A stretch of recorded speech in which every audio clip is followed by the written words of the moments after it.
Uno, dos, tres. ¡A la Madrid! 안녕하세요, 마스터입니다. 이번 영상은 이전 영상에 이어지는 영상입니다. 이전 영상을 이어서 봐주시면 감사하겠습니다. 그럼 헤타페에게 털린 레알 마드리드가 맨체스터 시티를 이길 수 있었던 이유를 시작하겠습니다. 레알 마드리드가 맨체스터 시티를 이길 수 있었던 그 첫 번째 이유는 이전 경기인 셀타와의 경기에서도 나왔던 발베르데를 이용한 5백 구성이었습니다. 헤타페전 레알 마드리드가 고생했던 이유는 되도 않는 압박으로 간격이 벌어지니 안 그래도 약한 공중볼과 압박 대처에 힘들어했고 이에 수비가 불안해졌기 때문입니다. 헤타페전 처참한 문제점을 본 아르벨로아는 빠른 시간 내에 개선책을 찾아야 했고 아르벨로아는 발베르데를 통해 카스티아 감독 짬밥을 보여줬습니다. 헤타페전 다음 경기였던 셀타전 경기 장면을 보시면 레알 마드리드가 발베르데를 활용해 5백을 구성한 걸 볼 수 있습니다. 트렌트가 마치 센터백처럼 들어가 있는 것을 확인할 수 있죠. 헤타페전 왼쪽 윙백이었던 리코를 놓치면서 위협적인 찬스를 내줄 뻔한 상황을 생각해보면 헤타페의 3명의 공격수의 센터백 사이 공간이 벌어지고 아놀드가 당겨지면서 리코에 대한 수비가 없어져 위협적인 슈팅을 허용했습니다. 이를 발베르데를 통해 5백 구성으로 커버한 것입니다. 이는 아놀드의 약한 수비를 발베르데에게 수행하게 함으로써 수비적인 안정감을 높이기 위한 선택이었습니다. 하지만 아놀드가 센터백처럼 구성됐을 때 문제점이 발생했습니다. 바로 아놀드의 수비력이 생각 이상으로 약하다는 것이었죠. 맨디가 압박을 나가는 상황입니다. 셀타가 롱킥을 트렌트를 향해 붙입니다. 수비가 왼쪽으로 당겨졌기에 트렌트는 오른쪽 센터백에 위치하게 됐고 스베드베리를 확실히 마크해줬어야 했습니다. 하지만 수비 능력이 그리 좋지 못한 트렌트는 스베드베리를 너무 자유롭게 내버려뒀고 이는 보라 이글레시아스의 슈팅으로 이어집니다. 여기에 되도 않는 압박, 그냥 서 있는 압박은 헤타페전 학습 효과가 없었고 셀타는 자유롭게 트렌트를 겨냥한 롱킥을 시도할 수 있었습니다. 트렌트의 수비 능력은 최악이었고 또 스베드베리한테 털리며 실점까지 내줍니다. 아르벨로아는 맨시티와의 경기는 셀타와는 비교도 안 될 정도로 상대가 공격적으로 나올 걸 알았기에 5백을 다시 구성했고 이번엔 트렌트가 센터백 위치에 있을 때 벌어지는 문제점을 대비하기 위해 아주 간단한 방법을 가져나옵니다. 바로 수비 상황, 발베르데와 트렌트의 위치를 바꿔버리는 것이죠. 어쨌든 맨시티의 도크를 막기 위해서는 더블팀 수비가 붙어야 하고 발베르데가 트렌트 뒤에서 이를 커버하는 방식으로 바꾼 것입니다. 이런 방식은 트렌트의 수비 범위를 측면으로 좁혀 수비적 약점을 최소화할 수 있었고 경기 14분과 같이 수비해내는 모습을 만들 수 있었습니다. 38분에도 발베르데가 센터백 위치에 있어 저런 클리어링을 해낼 수 있었죠. 여기서 단순히 트렌트와 발베르데의 변화만으로 수비를 강화한 것은 아닙니다. 추가로 봐야 할 선수가 바로 피타르치입니다. 방금 전 본 셀타전에서 트렌트가 센터백 위치에 있을 때 문제가 됐던 장면을 다시 살펴보면 귓러의 어슬렁대는 모습을 볼 수 있습니다. 당연히 라센시오가 보르아 이글레시아스를 견제하며 다시 자리를 잡아야 하는 상황이기 때문에 귓러는 최대한 빨리 수비 복귀를 했어야 됐습니다. 하지만 귓러는 어슬렁대며 천천히 경보했고 결국 보르아 이글레시아스가 공을 잡고 슈팅 동작에 들어갔을 때 도착해 커버하는 척만 하고 있었습니다. 아무리 발베르데와 트렌트의 위치를 바꿔서 수비를 강화한다고 한들 발베르데가 오른쪽에서 트렌트의 수비동, 길러의 수비동 모두 치울 수 없는 노릇이었습니다. 그렇게 아르벨로아는 피타르치를 오른쪽에 길러를 왼쪽으로 보내버립니다. 길러에 비해 적극성과 수비력에서 압도적으로 좋은 모습을 보여주는 피타르치는 맨시티전 오른쪽 수비에 큰 힘을 더했습니다. 발베르데가 센터백으로 들어가는 상황, 피타르치는 곧바로 발베르데가 커버하던 공간을 채워줍니다. 그리고 고개를 돌려 오라일리를 한번 체크하고 발베르데가 오라일리를 마크해야 한다는 것을 알아채고 곧바로 도쿠를 향해 트렌트와 더블팀을 이루러 달려갑니다. 맨시티의 역습 상황, 피타르치의 적극성을 보시겠습니다.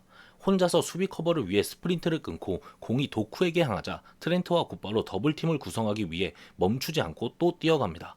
결국 레알 마드리드는 수비에 성공할 수 있었습니다. 이번엔 발베르데가 트렌트와 더블팀을 위해 나가자 곧바로 발베르데의 센터백 공간을 채워주는 피타르치를 볼 수 있습니다.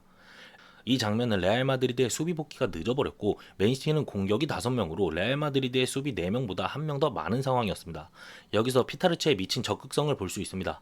트렌트보다 먼저 도쿠에게 도착해 마크해주는 모습입니다. 피타르치의 수비력은 귓러보다 괜찮다 정도이지 평균적으로 봤을 때 좋다고 말하기 어렵습니다. 하지만 그가 보여주는 적극성은 수비에 큰 힘이 됩니다. 단순히 발베르데와 트렌트의 위치를 바꾼 것으로 맨시티의 공격을 막을 수 없다는 것은 셀타전을 통해 아르벨로아도 깨달았습니다. 그리고 그는 도쿠라는 강력한 크랙을 막기 위해 피타르치를 오른쪽으로 보내 수비력을 더 한층 강화시킨 것이죠. 즉 트렌트의 수비 약점은 발베르데와 피타르치를 통해 커버하고 왼쪽으로 보낸 길러가 그 위치에서 보여주는 수비 약점에 대해선 맨디, 추아메니, 하이선을 통해 커버한 것입니다. 여기에 마지막으로 아르벨로아는 맨시티전을 앞두고 수비에서 한 가지 변화를 더 가져갔습니다. 바로 라센시오가 아닌 하이선을 기용하면서 말이죠. 맨시티전 센터백 듀오는 리디거 하이선이었지만 셀타전 센터백 듀오는 라센시오와 리디거였습니다.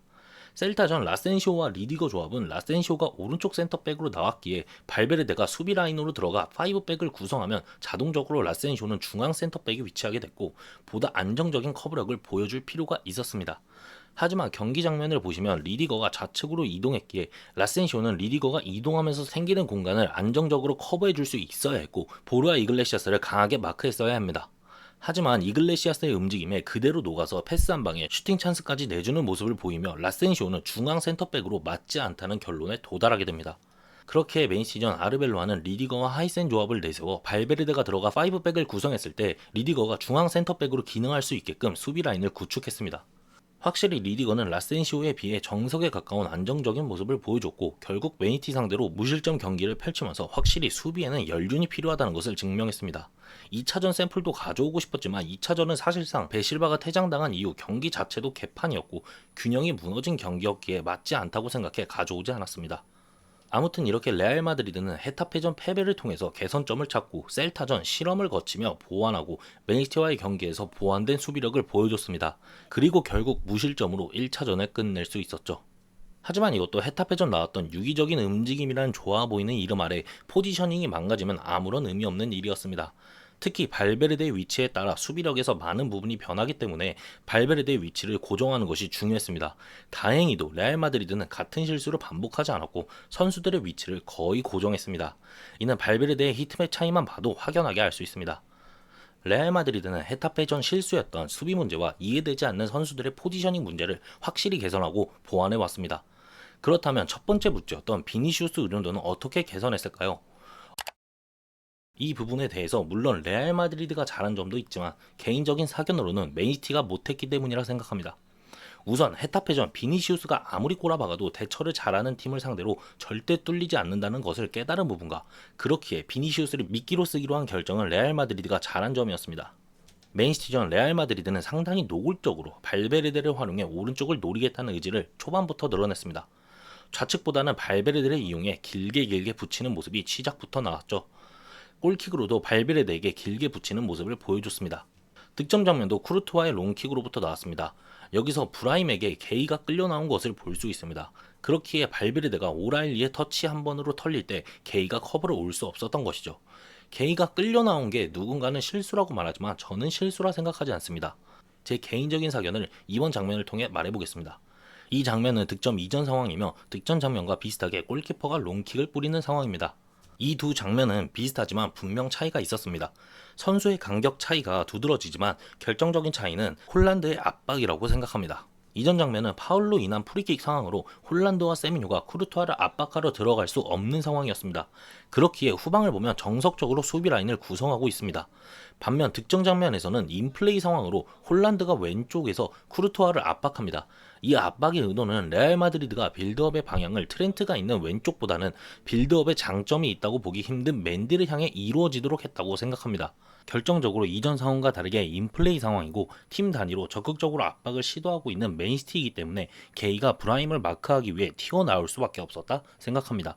그렇기에 게이가 문제라기보다는 그냥 오라일리가 털렸으면 안 됐다는 게 제 의견입니다. 그래서 어쨌든 레알 마드리드는 노골적으로 노렸던 오른쪽 방향 공격에 성공하긴 했지만 이런 식의 득점은 사실상 오라일리가 발베르데에게 1대1에서 털린 것이니 레알 마드리드가 잘 준비했다고 말하기엔 어려움이 있습니다. 두 번째 득점 장면도 비니시우스의 패스를 디아스가 건드리면서 운이 나빴다고 볼 수 있지만 저는 오라일리의 수비가 너무 소극적이었다고 생각합니다. 발베르데가 슈팅할 때 몸을 던져서라도 슈팅 루트를 막는 태클을 해야 하지 않았나 싶습니다. 그래서 레알 마드리드의 두 번째 득점도 오라일리의 수비가 문제였다고 생각합니다. 세 번째 득점 장면이 진짜 자연재해였습니다. 브라임과 발베르데의 재능과 실력을 볼 수 있는 장면이었고 이건 맨시티 입장에선 답도 없는 골이었습니다. 레알 마드리드가 확실히 수비적인 부분을 보완하고 준비해서 맨시티를 압도할 수 있었다면 공격 부분에서는 첫 번째 득점과 두 번째 득점에서 레알 마드리드가 잘했다고 보기에는 힘들고 맨시티가 못한 게 맞다고 생각합니다. 그리고 2차전을 생각해보면 초반부터 베실바가 퇴장당하며 맨시티는 사고가 났고 승부의 균형이 무너졌습니다. 이것을 가지고 레알 마드리드가 잘했다고 말하기엔 힘들지 않나 생각합니다. 정리하면 1차전 맨시티가 못했고 2차전 맨시티는 자멸했습니다. 여기까지 헤타페전에 털렸던 레알 마드리드가 어떤 점을 보완해서 맨시티를 제압할 수 있었는지 말씀드렸습니다. 간략하게 요약하자면 레알 마드리드 헤타페전은 공수 모두 처참하게 털린 경기였습니다. 하지만 셀타와의 경기에서 수비를 개선하고 문제점을 보완해서 맨시티와의 1차전을 무실점으로 기록할 수 있었습니다. 2차전도 맨시티가 자멸했다고 하지만 결과적으로 한 점으로 틀어막은 부분은 레알 마드리드가 얼마나 수비적인 부분을 잘 보완했는지 증명했다고 생각합니다. 챔피언스리그 8강 상대는 바이에른 뮌헨입니다. 쿠르투아가 부상으로 뮌헨전 결장한다는 소식이 최근 전해지면서 많이 걱정되긴 합니다. 그래도 루닌이 있으니 다행이고 이겼으면 좋겠습니다. 곧 뮌헨전 프리뷰 영상으로 돌아오겠습니다. 그럼 좋은 하루 되시길 바랍니다. 바모스 마드리드.